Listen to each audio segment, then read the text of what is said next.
Boker Tov, everyone. Good morning. I'm continuing the Halachot of Pesach. So, if a person has vessels, kelim, that he wants to use from the regular year to Pesach, he's going to need to kosher those vessels. So, the way that it goes is that vessels that were used with water have to be kosher through water. Vessels that were used through fire have to be kosher through fire. So, let's explain. So, let's say you have cutlery, pots, pans that you want to use from the regular year to Pesach.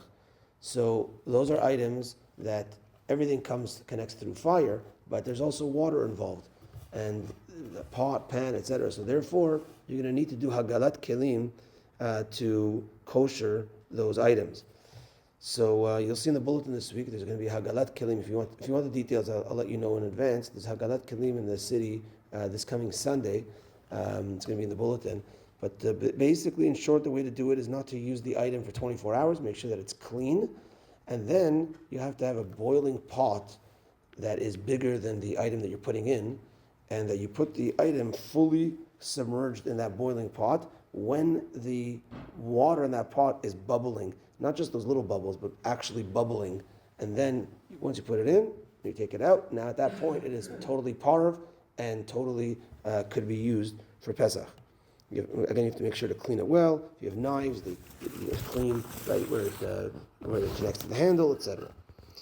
Items that don't use water, for instance, you have a shish kebab metal sticks.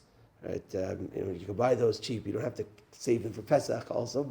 Or let's say you have a pan that you bake bread on. So there's no water there. You're just baking bread. So if you want to use those items, that needs to go through libun.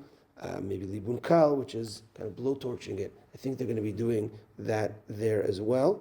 Baruch Hashem, there's a lot of one-time use type of vessels that we have nowadays, and certain things are relatively cheap. But if you need to use stuff from your weekday, from your year-round to Pesach, it is possible. Certain things like plates, china, pottery, things like that cannot be used from one to another. Plastics, etc. According to Sfaradim, glass could be used.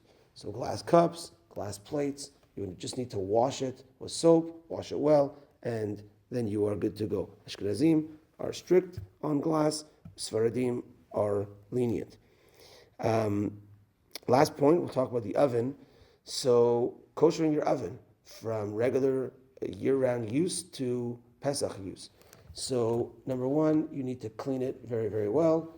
Again, get in there, get whatever chemicals they use to clean the oven. Make sure there's no grease, grime, oils, etc., spills. You want to clean it as best as you can. 24 hours of not using it, and then putting it on. If you have self-clean, that's ideal. If you don't have self-clean, putting it on its highest setting for 1 hour. After that, you are good with your oven. We'll talk about stove tops. That's not included in this method right now, but we'll talk about other items. But that is the oven. Okay, that's that for today. Minchat tonight at 5:55. Have a good day, everyone.